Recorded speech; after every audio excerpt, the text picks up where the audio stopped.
మన మహిమపరిచిన చెల్లికి నా హృదయపూర్వక వందనాలు చెల్లిస్తున్నాను. చిన్న ప్రార్థన చేసుకొని ఈ యొక్క సెక్షన్ స్టార్ట్ చేసుకుందాము. అందరు ప్రార్థనలో ఏకీభవించండి.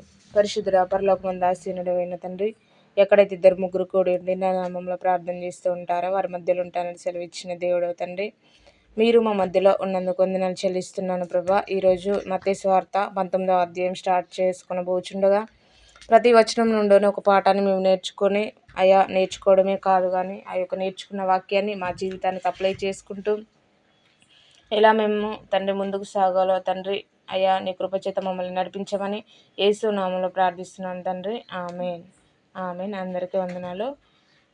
మత్తయి సువార్త 19వ అధ్యాయము మొదటి వచనాన్ని ఎవరైనా చదవండి, ప్రేరేపించబడిన వాళ్ళు.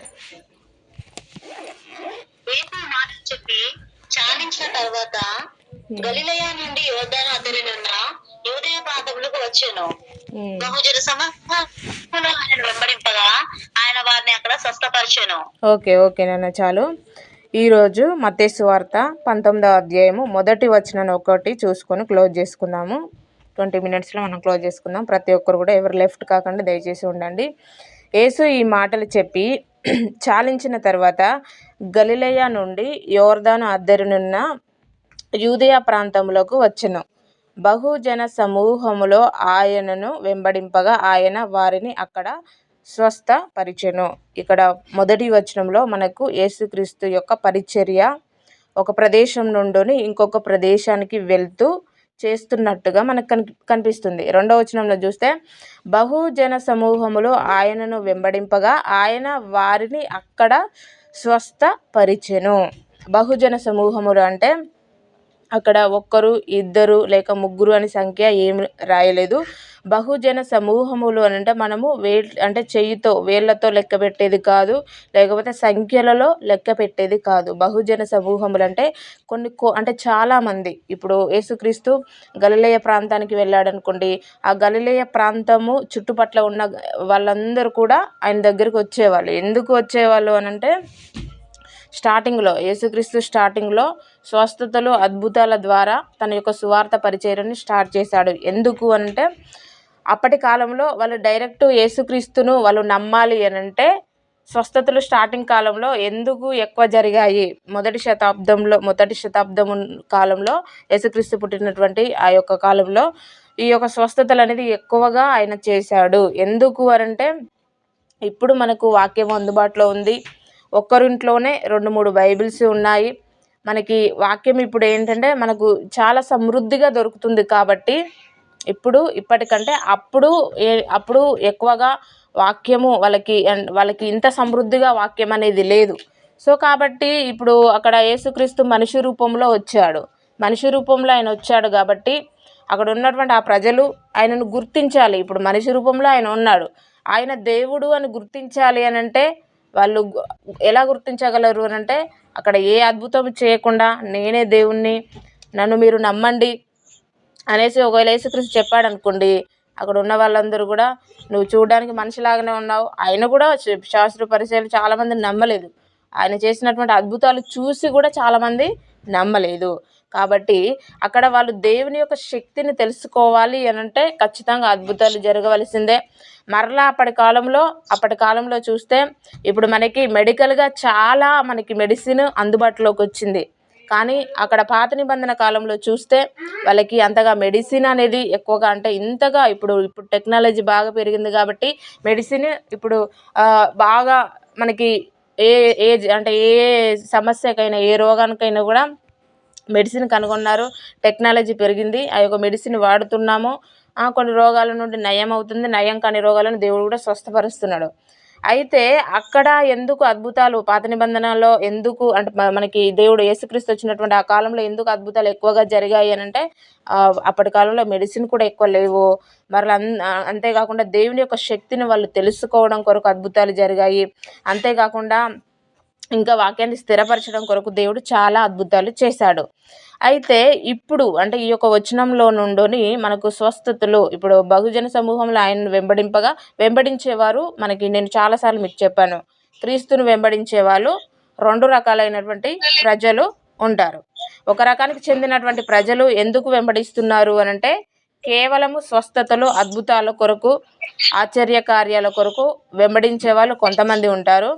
నిత్య జీవం కొరకు వెంబడించే వాళ్ళు కొంతమంది ఉంటారు. 2 రకాలైనటువంటి ప్రజలు. మ్యూట్లో పెట్టేసుకోండి దయచేసి.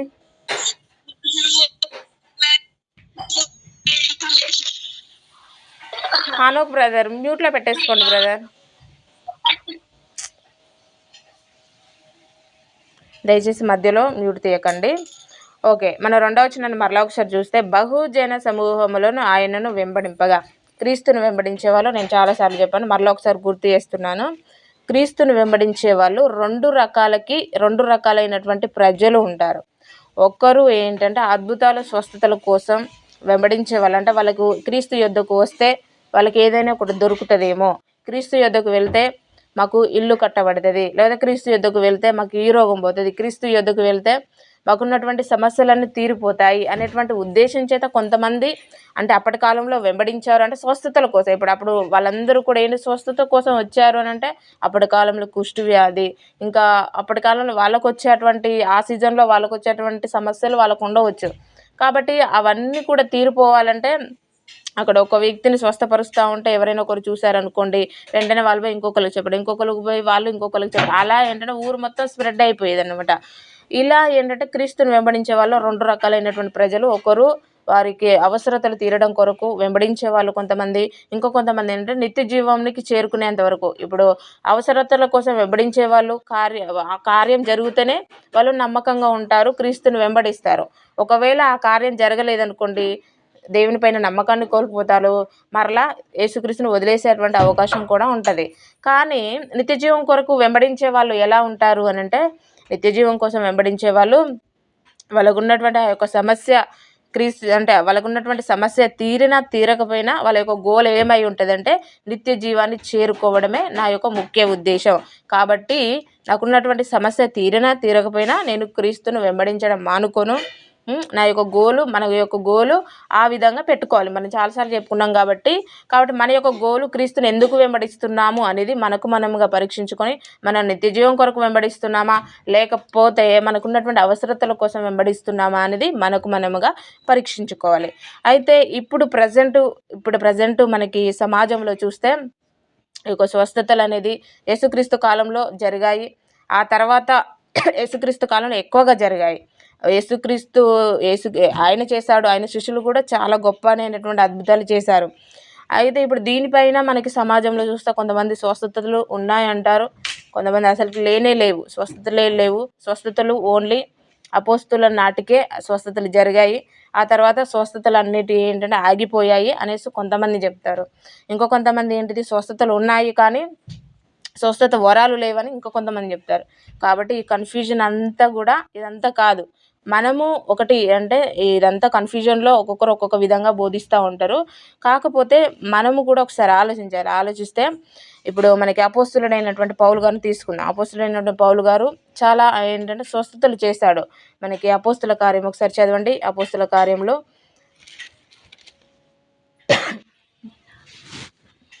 28వ అధ్యాయము 8వ వచనం చదవండి ఎవరైనా. 8. అప్పుడు తండ్రి జ్వరము చేతను రక్తభేది చేతను బాధపడుచు పండుకొని ఉండెను. పౌలు అతని ఎద్దకు వెళ్ళి ప్రార్థన చేసి అతని మీద చేతులుంచి స్వస్థపరిచెను. ఓకే నన్ను చాలు. 28 నుండి ప్రతి ఒక్కరు చూడండి. అప్పుడు పుప్లి యొక్క తండ్రి జ్వరము చేతను రక్తభేది చేతను బాధపడుచు పండుకొని ఉండెను. పౌలు అతని యొద్దకు వెళ్ళి ప్రార్థన చేసి అతని మీద చేతులుంచి స్వస్థపరిచెను. ఇది ఎప్పుడు అని అంటే అపోస్తుల కార్యం రాసినప్పటికీ ఇక్కడ ఏంటంటే పౌలు గారు చేసినటువంటి ఒక అద్భుతం ఏంటంటే జ్వరము చేత. ఇప్పుడు స్వస్థతలు అంటే ఏంటిది? ఇప్పుడు యేసుక్రీస్తు కుంటివారు లేచి నడవడము, గురుడివారు చూడడము, మూగవారు మాట్లాడడము, ఒకవేళ వాళ్ళకి శారీరక బలహీనతలు, ఇప్పుడు మనకు ఫీవర్ ఎలా వస్తుందో అప్పుడు వాళ్ళు కూడా అలానే వస్తే ఇప్పుడు మనము ఒక డోలో 650 వేసుకుంటే మనకు తగ్గిపోతుంది. కానీ ఇప్పుడు వాళ్ళకి ఎలా అంటే ఆ యొక్క ఫీవర్కు కూడా వాళ్ళు దేనిపైన అంటే ప్రార్థన పైన, దేవుని పైన ఆధారపడేవాళ్ళు. ఎందుకనంటే మెడిసిన్ అంతా అందుబాటులో లేదు కాబట్టి. అయితే ప్రజెంటు ఇప్పుడు మనకి స్వస్థతలు ఉన్నాయి అనే వాళ్ళను మనం తప్పు పట్టకూడదు. అసలే స్వస్థతలు లేవు అనే వాళ్ళని కూడా మనం తప్పుపట్టే అవకాశం లేదు.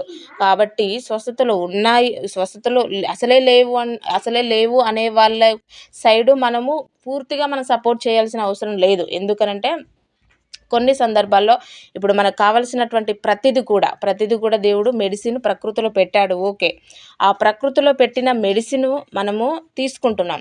ఆ మెడిసిన్ వల్ల సాధ్యపడని రోగాలను కూడా కొన్నిటిని దేవుడు స్వస్థపరిచాడు. కానీ మనం తీసుకోవాల్సినటువంటి కాన్సెప్ట్ ఏంటంటే, ఇదే అపోస్తలుడైనటువంటి పౌలు గారు తిమోతికి రాసిన మొదటి పత్రికలో ఒక మాట చదవండి. మొదటి తిమోతి పత్రిక 5వ అధ్యాయము 23వ వచనం చదవండి ఎవరైనా.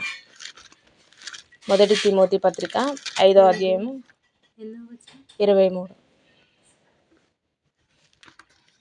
ఇక మీదట నీళ్ళే త్రాగక నీ కడుపు జబ్బుని విడిచి తరచుగా వచ్చు బలహీనతల కోసమును ద్రాక్షరసము కొంచెంగా పుచ్చుకొనుము. ఓకేనండి, చాలు. ప్రతి ఒక్కరు కూడా చూడండి 5వ అధ్యాయము 23వ వచనము. ఇక మీదట నీళ్ళే త్రాగక నీ కడుపు జబ్బు నిమిత్తమును తరచుగా వచ్చు బలహీనతల కోసరమును ద్రాక్షరసము కొంచెముగా పుచ్చుకొనుము. ఇక్కడ మనకి అపోస్తల కార్యంలో చూస్తే డైరెక్ట్ అయితే అతని చేతులు పెట్టేసి స్వస్థపరిచినట్టుగా ఉంది. క్రమేణా చూస్తే ఇప్పుడు తిమోతికి రాసిన పత్రికలో చూస్తే, అంటే నీకు కడుపు జబ్బు వచ్చింది కాబట్టి మరలా చేతులు పెట్టేసి అతడు ప్రార్థన చేస్తే ఆ స్వస్థత జరగదా అంటే జరుగుతుంది. కానీ దాని కొరకు అంటే ద్రాక్షరసం అనగానే మరలా అదేదో అది పులియబెట్టింది కాదు. పులియబెట్టిన దాంట్లో మత్తు పానీయాలు ఉంటాయి. నార్మల్ ద్రాక్షరసము మన ఆరోగ్యము స్వస్థత కొరకు ఉపయోగించుకునేది. అయితే ఇక్కడ ఏమని అదే పౌలు గారు అక్కడ చేతులు పెట్టి స్వస్థపరిచాడు. ఇక్కడ చూస్తే ఏంటిది అంటే కొంచెం ట్రీట్మెంట్ స్టార్ట్ చేసినట్టుగా కనిపిస్తుంది. అయితే దీంట్లో ఇప్పుడు కొంతమంది స్వస్థతలు అసలే లేవని కొంతమంది అంటున్నారు, కొంతమంది ఏంటంటే స్వస్థతలు ఉన్నాయని కొంతమంది అంటున్నారు. సో కాబట్టి ఇక్కడ అపోస్తలుడైనటువంటి పౌలునే కనుక మనం గమనించినట్లయితే అక్కడ అపోస్తలుడైన పౌలు గారే స్వస్థపరిచారు. ఇక్కడ చూసినట్లయితే అదే పౌలు ఏంటంటే కొంచెం ట్రీట్మెంట్ని స్టార్ట్ చేసినట్టుగా మనకు కనిపిస్తుంది. అయితే నేటి సమాజంలో ఉన్నటువంటి దానికి మనం కనెక్ట్ చేసుకుంటే మనం ఒక్కటే ఆలోచించాలి. అంటే వాళ్ళు తప్పు అనేసి వీళ్ళు తప్పు అనేసి కాదు, కానీ నార్మల్గా మనము ఆలోచించవలసినటువంటి విషయం ఏంటంటే స్వస్థతల గురించి. యేసుక్రీస్తు స్వస్థపరిచాడు కాదనట్లే, ఆయన శిష్యులు కూడా స్వస్థపరిచారు కాదనట్లే. ప్రజెంట్ ఉన్నటువంటి సేవకులు కూడా కొంతమంది స్వస్థతలు చేస్తున్నారు. వాళ్ళు తప్పు అనేసి మనం అనడానికి లేదు. ఎందుకంటే వాళ్ళ తప్పు అన్నా ఒకవేళ రైట్ అన్నా కూడా మనం దేవుని ఎదుట మనము లెక్క చెప్పవలసిన వారమై ఉన్నాం కనుక మనం ఒకటే ఆలోచించాలి. ఏంటిదంటే అప్పుడు ఉన్నటువంటి టెక్నాలజీ వేరు, ఇప్పుడు ఉన్నటువంటి టెక్నాలజీ వేరు. అంటే అప్పుడు దేవుడు అద్భుతాలు చేశాడు, ఇప్పుడు చేయలేడు అంటే అప్పుడు చేశాడు. అప్పుడున్న దేవుడే ఇప్పుడు, అప్పుడున్నటువంటి దేవుని యొక్క శక్తి అప్పుడు తగ్గలేదు, ఇప్పుడు కూడా తగ్గదు. ఓకేనా? అప్పుడున్నటువంటి శక్తి ఆయనది అంతే ఉంది, ఇప్పుడు కూడా ఏంటంటే అంతే ప్రభావంగా ఆయన పని చేయగలడు.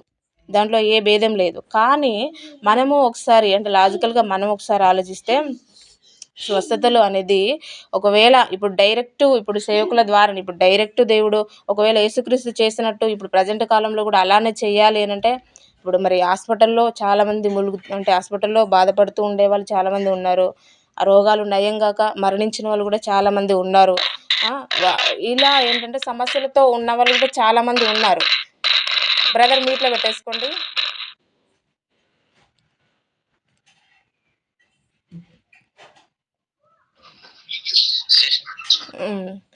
ఓకే. ఇట్లా ఏంటంటే సమస్యల చేత బాధపడే వాళ్ళు ప్రజెంట్ చాలామంది కూడా ఉన్నారు. మొన్న కరోనా టైంలో కరోనా వచ్చింది. కరోనా వచ్చినప్పుడు దేవుడు ఇప్పుడు ఆ టైంలో సేవకులు ఎవరైనా వచ్చేసి డైరెక్ట్ కరోనా వ్యక్తి పైన చేతులు పెట్టేసి ఎవరైనా ప్రార్థన చేశారంటే ఎవరు చేయలేదు. అంటే ఇప్పుడు దీన్ని బట్టి మనం ఆలోచిస్తే ఇప్పుడు మనకు కావలసినటువంటి మెడిసిన్ ప్రతిదీ కూడా దేవుడు ప్రకృతిలో అంటే అప్పుడు కంటే ఇప్పుడు ఏంటంటే ఎక్కువ జ్ఞానం టెక్నాలజీ పెరిగింది కాబట్టి ప్రతిదీ కూడా ఏంటంటే ప్రకృతి నుండి ప్రతి మెడిసిన్ ఇప్పుడు ప్రతి వ్యాధికి ప్రతి మెడిసిన్ మనకు దొరుకుతుంది. కాబట్టి ఓన్లీ స్వస్థతల పైనే మనము అంటే ఎక్కువ టైమును మనం స్వస్థతల కొరకే అంటే ఓన్లీ స్వస్థత సభలు అంటే వాళ్ళు పెట్టాలని నేను చెప్పట్లేదు, నార్మల్గా చెప్తున్నాను. ఓన్లీ స్వస్థత సభలు మాత్రమే పెట్టేసి కొన్నిసార్లు యేసుక్రీస్తు స్వస్థపరిచాడు, చాలా చోట్ల స్వస్థపరిచాడు, కానీ ఆయన ఎవరితో చెప్పకూడదని చెప్పాడు. ఇప్పుడు మనం ఏంటిది డైరెక్ట్ అదే టైటిల్ పెట్టేస్తున్నాం. అంతేకాకుండా స్వస్థతలు చేసి మరలా వాళ్ళతో అంటే మనం చెప్పిస్తున్నాం, కానీ యేసుక్రీస్తు అలా చేయలేదు. ఆయన మనకి మత్తయి సువార్తలో 8వ అధ్యాయం 1వ వచనంలో అక్కడ ఒక వ్యక్తిని స్వస్థపరిచి ఎవరితో చెప్పకుండా దాన్ని రహస్యంగా ఉంచమని చెప్పాడు. కాబట్టి అలా ఏంటంటే యేసుక్రీస్తు చేసిన దానిలో యేసుక్రీస్తు స్వస్థత చేసి కూడా ఎవరికి తెలియకుండా రహస్యంగా ఉంచమని చెప్పాడు. కానీ వాళ్ళు కొంతమంది ఉంచారు. ఇంకా కొంతమంది వాళ్ళు జరిగినటువంటి కార్యాన్ని బట్టి వాళ్ళ సంతోషాన్ని ఆపుకోలేక మొత్తం ప్రజలందరూ కూడా ప్రకటించారు.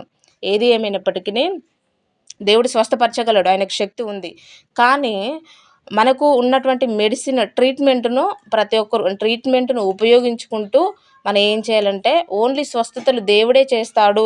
ఆ దేవుడే డైరెక్ట్ ఆ కాలంలో ఎలా చేస్తాడో అప్పటి కాలంలో అపోస్తలుల యొక్క వాళ్ళ యొక్క వస్త్రాలు ముట్టుకోగానే వాళ్ళ కర్చీపుల మీద పడంగా స్వస్థత జరిగింది, ఇప్పుడు కూడా అలానే జరుగుతుంది అనుకోవడము ఏంటంటే తప్పు. ఎందుకనంటే ఒకవేళ అలా అనుకుంటే హాస్పిటల్లో చాలామంది ఉన్నారు, మరి వాళ్ళందరూ కూడా స్వస్థత జరగవచ్చు అంటే చేయొచ్చు కదా అనేసి క్వశ్చన్స్ కూడా వేస్తారు.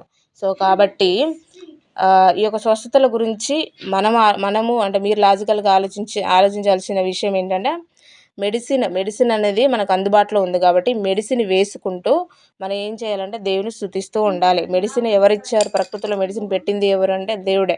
ఆ మెడిసిన్ కనుక్కునేటువంటి జ్ఞానాన్ని ఎవరిచ్చారంటే దేవుడే ఇచ్చాడు. కాబట్టి మెడిసిన్ వేసుకుంటూ మనము దేవుని పైన ఆధారపడడం నేర్చుకోవాలి. ఇప్పుడు మెడిసిన్ ద్వారా అసాధ్యపడని కార్యాలు, ఇప్పుడు మెడిసిన్ ద్వారా కొన్ని రోగాలు అసలే పోవు, కానీ దేవుడు కొన్ని రోగాలను స్వస్థపరచగలడు. మరి అలా చూస్తే దేవుడు అది స్వస్థత లేవని చెప్పకూడదు కదా. సో కాబట్టి స్వస్థతలు ఉన్నాయి, కానీ ఎక్కువ సమయాన్ని ఇప్పుడు మనం నేర్చుకోవాల్సింది ఏంటిదంటే దేవుని యొక్క వాక్యాన్ని. దేవుడు మన నుండి కోరుకునేది ఏంటంటే తిమోతికి రాసిన మొదటి పత్రికలో ఉంటుంది, చదవండి. తిమోతికి రాసిన మొదటి పత్రిక 2వ అధ్యాయము 4వ వచనం చదవండి ఎవరైనా.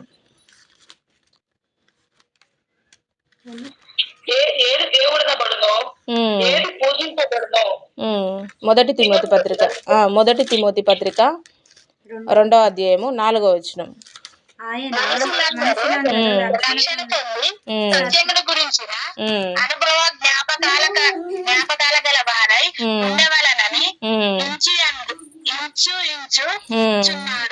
ఓకే, చాలు. ప్రతి ఒక్కరి పట్ల దేవుని యొక్క ప్రణాళిక ఏంటంటే ప్రతి ఒక్కరు కూడా చూడండి, ఆయన మనుషులందరూ రక్షణ పొంది సత్యమును గూర్చిన అనుభవ జ్ఞానము కలవారే ఉండవలనని ఇచ్చయించుచున్నాడు.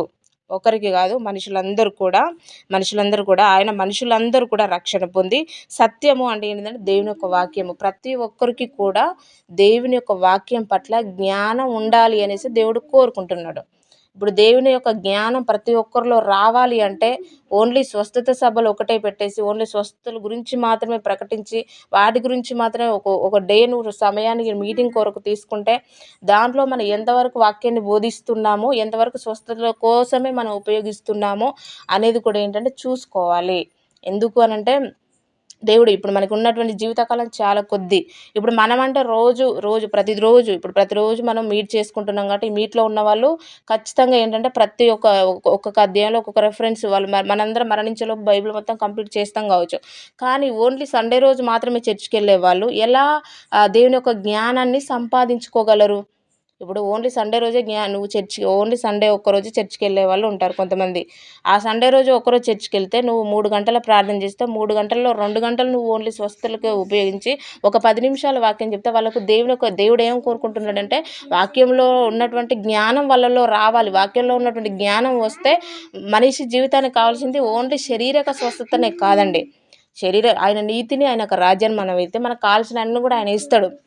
కాబట్టి మొదటగా మనిషికి దేవుని యొక్క జ్ఞానాన్ని నేర్పిస్తే ఆటోమేటిక్గా ఇవన్నీ కూడా ఏంటంటే జరిగిపోతూ ఉంటాయి. ఓన్లీ దాని కొరకే సమయాన్నంతా కేటాయించి దాని కొరకే చాలామంది ఏం చేస్తున్నారంటే అంటే వాటి కొరకే ఎక్కువగా సమయాన్ని ఉపయోగించి వాటికే ప్రజలను బోధించడం వల్ల ఇప్పుడు చాలా గొడవలు ఎందుకు అవుతున్నాయి అంటే అందుకోసమే. కాబట్టి మనిషి నేర్చుకోవాల్సింది ఏంటంటే దేవుని యొక్క జ్ఞానం నేర్చుకుంటే దేవుని యొక్క జ్ఞానం ఆటోమేటిక్గా నిన్ను ఎలా నడిపించాలో అలా దాని చిత్త ప్రకారంగా నడిపిస్తుంది. మన గోల్ ఏమై ఉండాలి అంటే ఇప్పుడు స్వస్థతల కోసం వచ్చేవాళ్ళు చాలామంది ఉన్నారు. కాబట్టి వాళ్ళు స్వస్థత జరగకపోతే వెళ్ళిపోతారు, వదిలిపెట్టరు. కానీ ఇప్పుడు దేవుని జ్ఞానాన్ని ఒక వ్యక్తిలో నువ్వు నింపేస్తే, దేవుని యొక్క జ్ఞానము ఒక వ్యక్తికి నువ్వు అందించగలిగితే ఆ వ్యక్తి పెద్ద రోగం వచ్చినా, ఎన్ని సమస్యలు వచ్చినా, ఎన్ని కష్టాలు వచ్చినా తన యొక్క పునాది ఎక్కడ వేయబడుతుంది అంటే బండ మీద వేయబడుతుంది. ఏ బండ మీద అంటే వాక్యం అనే బండ మీద తన పునాది, జ్ఞానం అనే బండ మీద, వాక్యం అనే జ్ఞానం బండ మీద తన యొక్క పునాది వేయబడుతుంది. కాబట్టి తను ఎన్ని సమస్యలు వచ్చినా కూడా సమస్యల వైపు చూడడు, కష్టాల వైపు చూడడు. తను గోల్ ఒకటే పెట్టుకుంటాడు, నిత్య జీవం. ఎందుకు అంటే వాక్యపు జ్ఞానం అతనిలో ఉంది కాబట్టి అతడు వీటి కొరకే స్వస్థత జరిగితేనే నేను దేవునిలో బలంగా ఉంటాను, లేకపోతే ఉండను అనేసి ఉండదు. నేను స్వస్థత జరిగినా జరగకపోయినా, ఒకవేళ స్వస్థత జరగకుండా నేను ఒకవేళ ఈ క్షణం మరణించినా కూడా నేను నిత్య జీవానికి వెళుతాను అనేటువంటి మనసు వాళ్ళలో మనం కలిగించే విధంగా ప్రజలను ముందుకు తీసుకెళ్ళాలి. అంతేకాని అలా అని వాళ్ళు తప్పు అని మనం చెప్పడం కాదు. ఎందుకనంటే మన జీవితము ఈ ఈ జీవితకాలం మట్టుకే మనం ఆలోచించకూడదు. అందుకే కొరింథీయులకు రాసిన మొదటి పత్రికలో ఒక మాట ఉంటుంది, చదవండి. కొరింథీయులకు రాసిన మొదటి పత్రిక 15వ అధ్యాయము 19వ వచనం చదవండి ఎవరైనా. మొదటి కొరింథీ పత్రిక. మనము క్రీస్తునందు నిరీక్షించే వారమైన ఎడల మనుషులందరికంటే దౌర్భాగ్యమై ఉండుము.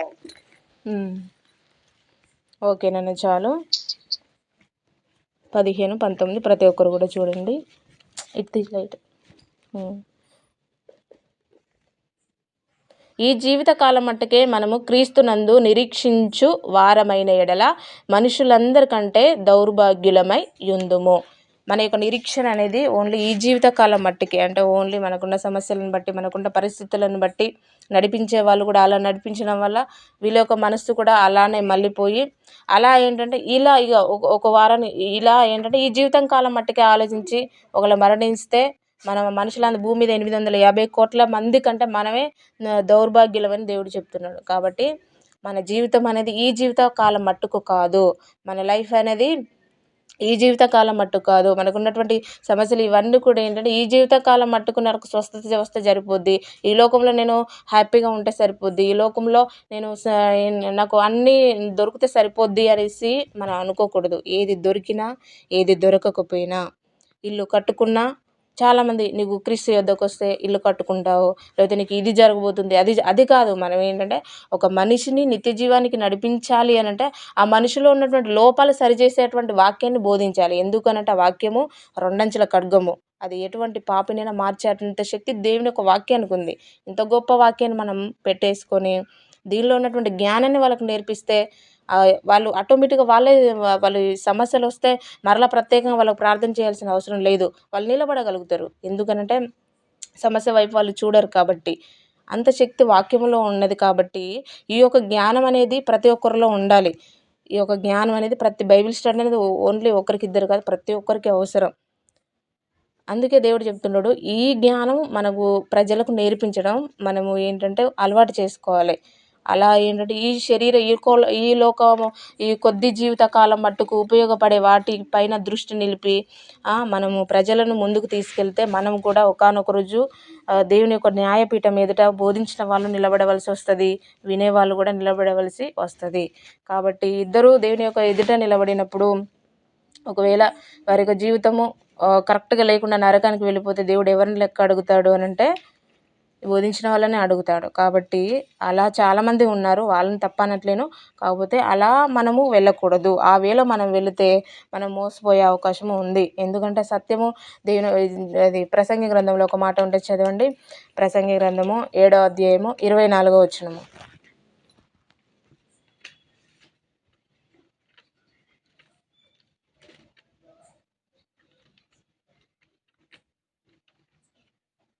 ప్రసంగి 7:24.